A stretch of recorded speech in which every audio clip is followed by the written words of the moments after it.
黎明天一个18岁少年人，伊顺利爬完全世界14粒8000公尺以上的悬山。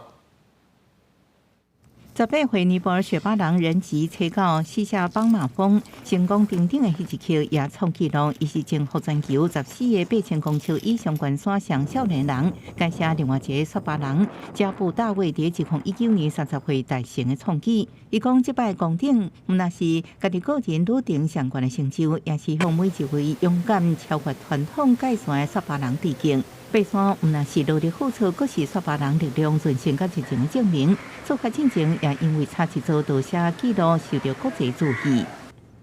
This is a very big kind of advantage for the Sherpa community and even for me and for everyone. You know, like because before this you cannot imagine a teenager doing a 14 peaks. You know.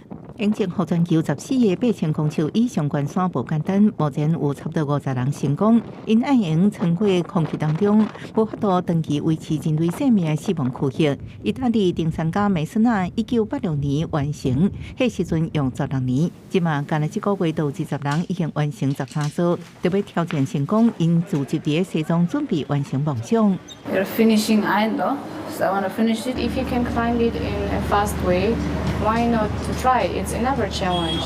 这人有的是受高收视纪录片的刺激，有的是因为高科技的协助，更较有胆识。爬山技术、天气预报甲后勤资源的进步，拢互以前无法度达到的目标，成做更较简单。公司新闻恩文林评价。